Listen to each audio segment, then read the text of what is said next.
안녕하세요 여러분, 성광합시다. 여러분, 하나님이 약한 데가 있어요. 그 약한 게 뭔지 너무 궁금하시죠? 사람이 약한 데를 건들리면 뭔가 마음이 열리잖아요. 그런 거 같지? 하나님이 약한 데가 있는데 바로 말씀드릴 수는 없고 오늘 가를 공부를 하다 보면 아마 끝에서 발견하게 될 거예요. 그러니까 끝까지 봐주세요. 자, 오늘 내용은요, 우리가 너무나 잘 알고 있는 바리새인과 세리의 기도예요. 이 두 사람을 통해서 하나님의 약점도 찾아내고 우리의 태도도 한번 점검해보면 좋겠어요. 자, 9절. 또 자기를 의롭다고 믿고 다른 사람을 멸시하는 자들에게 이 비유로 말씀하시되, 이 이야기의 대상이 바리새인이 아니에요. 스스로 의롭다고 믿고 다른 사람을 멸시하는 사람들에게 예수님이 주시는 말씀이에요. 사실 우리도 언제든지 스며들 수 있는, 늘 경계해야 되는 마음이잖아요. 그러니까 아주 새겨서 들으면서 오늘 본문을 봤으면 좋겠어요. 자, 10절. 두 사람이 기도하러 성전에 올라가니 한 사람은 바리새인이요 하나는 세리라. 자, 두 사람이 기도하러 성전에 올라갔어요. 유대인들은요, 사적인 기도는 언제든지 할 수 있지만 공적인 기도는 정해진 시간에 하루에 2번을 했어요. 한 번은 제3시 오전 9시고요. 한 번은 제9시 오후 3시였어요.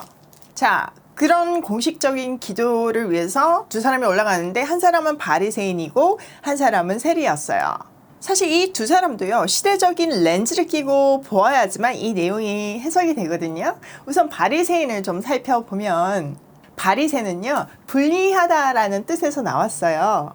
그러니 세상과 분리돼서 거룩을 사모하는 그룹이라는 뜻이죠. 이스라엘은 우상 숭배와 혼합주의 때문에 결국은 망하게 되잖아요. 그리고 포로로 끌려가게 되잖아요. 그제서야 깨닫기 시작했어요. 아, 우리가 하나님을 세상의 주인으로 인정하지 않고 나의 구주로 인정하지 않고 세상과 섞였을 때, 또 다른 종교와 섞였을 때 이렇게 망하게 되는구나. 그러면서 회개하기 시작했어요. 시간이 지나고 예레미야의 예언대로 70년 만에 돌아왔을 때 먼저 성전이 지어졌고 두 번째 에스라를 중심으로 돌아와서 말씀 부흥 운동이 있었어요. 그리고 세 번째 느헤미야가 돌아왔을 때 에스라와 느헤미야는 동력해서 말씀을 가르치고 그 말씀을 살아내는 그런 삶의 개혁을 일으켰어요. 이것이 기본 정신이 돼가지고 세상과 분리해서 거룩하게 살려는 분파가 만들어진 거죠. 시작은 이렇게 멋졌어요. 근데 문제는 시간이 지나면서 정신은 사라지고 형식만 남았다는 거죠. 그래서 예수님 당시에는 외식하는 자의 표상으로 예수님이 계속 혼내고 계세요. 그런 와중에서도 훌륭한 바리새인들이 있었고 또 백성들이 존경했어요.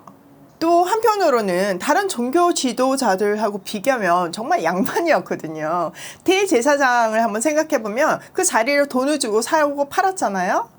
또 성전 안에서 재물 장사를 했고 환전소를 차려가지고 아주 그냥 폭리를 취하고 있었어요. 도둑놈들이었죠.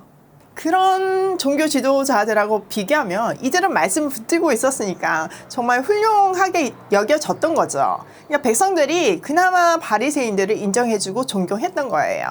반면 세리는요, 세금을 거두는 사람들이었어요. 그들은 로마 정부와 결탁해서 백성들의 혈세를 막 뽑아내는 그런 사람들이었거든요. 로마가 자기네들이 바로 돈을 걷지 않고 이런 같은 유대인인 세리들을 세워가지고 이들로 하여금 세금을 걷게 했는데, 문제는 이거를 그만큼만 걷는 것이 아니라 필요 이상으로 걷어가지고 나머지는 자기가 챙기는, 그래서 부자가 되는 그런 삶을 살았던 거죠. 근데 너무 백성들을 심하게 착취했기 때문에 같은 민족으로는 저렇게 할 수 없다 그러면서 시대의 죄인으로 여겼어요. 그래서 세리들은요, 법정의 증인으로도 세워지지 않았고요. 돈은 벌었을지 모르지만 엄청난 사회적 외면과 무시를 당하는 그룹이었어요. 우리나라 역사 가운데 일제 앞잡이들을 생각하면 돼요. 이 두 사람이 지금 성전에서 기도하고 있었어요. 그러니까 우리가 보기에는 뭐 그냥 그런가 보다 그렇지만 그 당시 사람들의 눈에서는 바리새인은 확연한 의인이었고 세리는 확연한 죄인이었다는 것을 알 수 있는 거죠. 자, 11절. 바리새인은 서서 따로 기도하여 이르되 하나님이여 나는 다른 사람들 곧 토색, 불의, 간음하는 자들과 같지 아니하고 이 세리와도 같지 아니함을 감사하나이다. 나는 일해에 2번씩 금식하고 또 소독에 11조를 드리나이다 하고.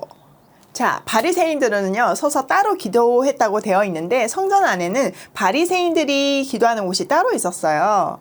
성전 뜰까지 들어갔다고 보시면 돼요. 그는 감사 기도를 드리고 있었어요. 근데 그 내용을 보면요 자기는 죄인들과 같지 않고 특별히 세리와 같지 않음을 감사하고 있어요. 자, 여기서 세리와 같지 않음이라고 표현되어 있는데 이거는요 경멸의 뉘앙스가 충분히 담겨 있는 내용이에요. 그러니까 저는요 하나님 보시면 아시겠지만 죄를 범하지 않고요 저런 시대의 죄인인 세리하고는 아주 그냥 가까이 하지도 않아요. 이렇게 기도하는 거예요.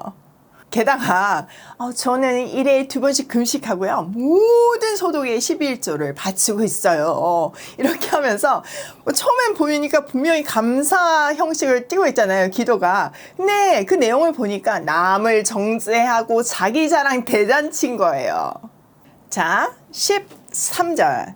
세리는 멀리 서서 감히 눈을 들어 하늘을 쳐다보지도 못하고 다만 가슴을 치며 이르되 하나님이여 불쌍히 여기소서 나는 죄인이로소이다 하였느니라.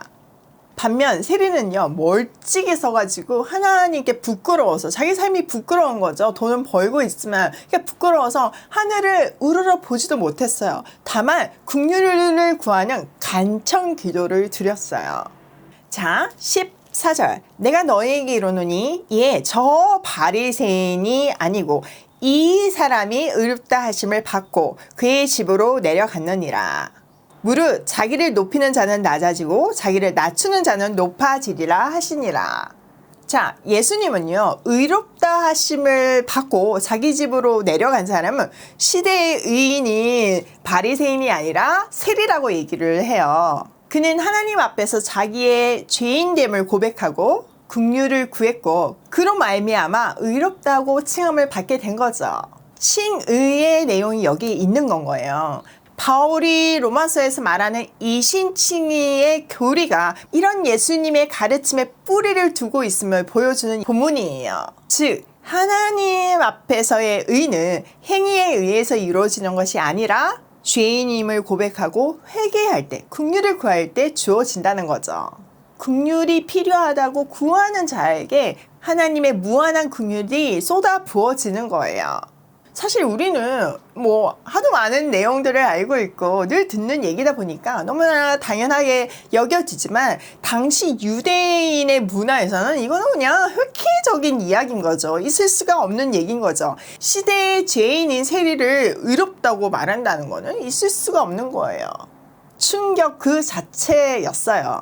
자, 이어지는 스토리는 어린아이 비유인데요.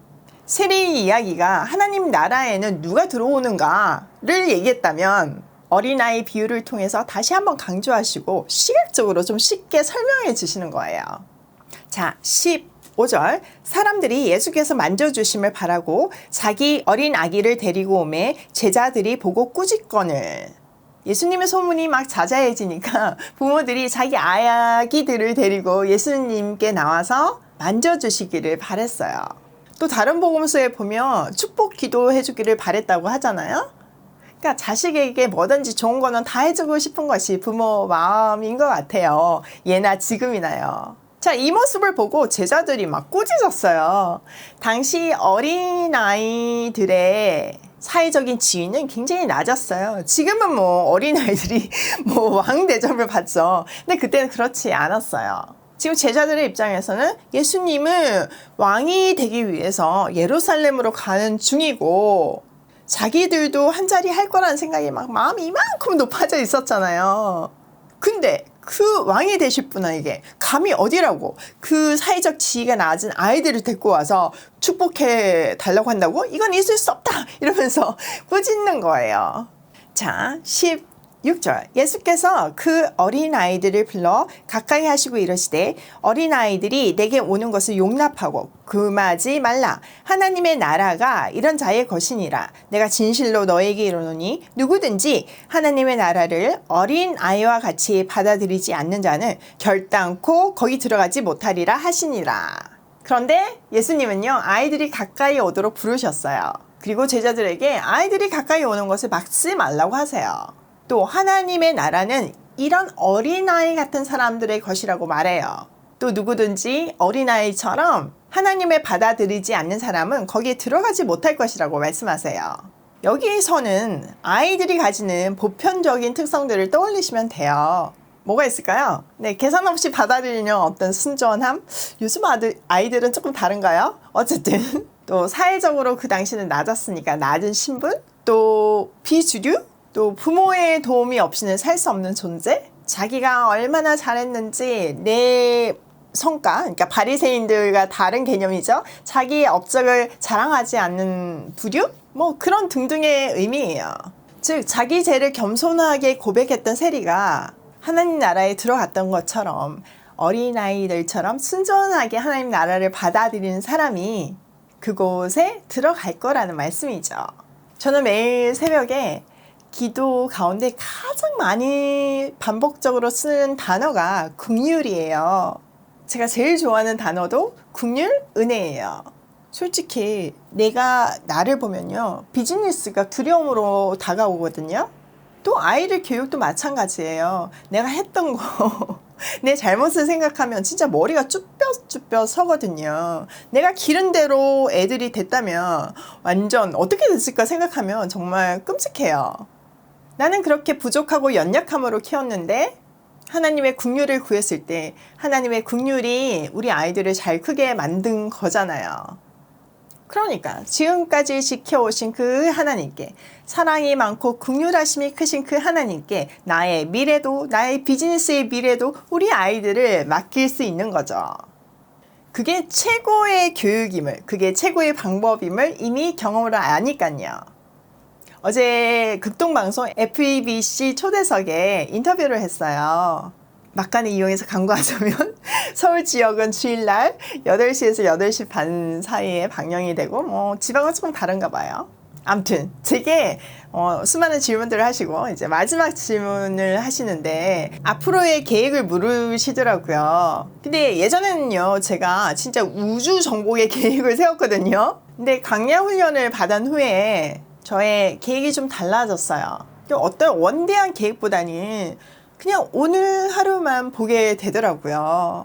매일 주님이 이끄시는 대로 한 걸음씩 내딛는 것이 가장 안전하고 가장 바른 길이고, 또 그렇게 매일의 순종을 하다 보면 결국 하나님의 스케일에 원대한 계획을 만나게 되거든요. 내 시야로는 지금 당장 안 보이잖아요. 그런데 하나님의 원대한 계획을 믿고 순종해서 한 걸음씩 가다 보면 그 계획에 와 있는 거예요. 정말 그렇더라고요. 매일의 순종을 통해서 하나님의 세심한 디테일과 완벽한 계획을 경험하는 것이 진짜 복된 인생인 것 같아요. 우리도요, 세리처럼요, 하나님의 긍휼에 우리 인생을 걸어야 해요. 다른 길이 없거든요. 고생을 하려고 아예 작정을 하거나 짚을 짊어지고 불구덩이에 들어갈 마음이 아니라면 긍휼에 우리의 운명을 걸어야 해요. 긍휼이 답입니다. 또 긍휼을 경험한 사람은요, 다른 사람도 긍휼히 여길 줄 알아요. 그 긍휼을 받고 베풀 줄 아는 사람은 하나님 사랑, 이웃 사랑을 실천하는 천국 시민이 될 수 있는 거예요. 이것이 이 땅에서 천국을 사는 비결인 거죠.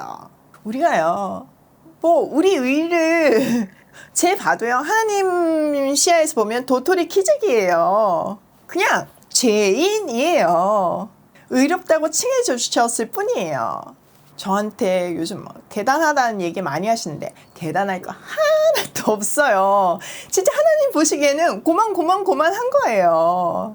여러분, 우리 안에 어줍지 않은 의가 쌓이면요, 이 바리새인처럼 감사 기도의 형식을 띠면서 남을 정죄하고 내 자랑하기 바쁜 그런 인생을 사는 거예요. 근데 중요한 거는 예수님이 그게 의가 아니라고 하시잖아요. 오늘도 간절히 긍휼을 구하고 의롭다 칭함을 받은 사람답게 고고싱해요.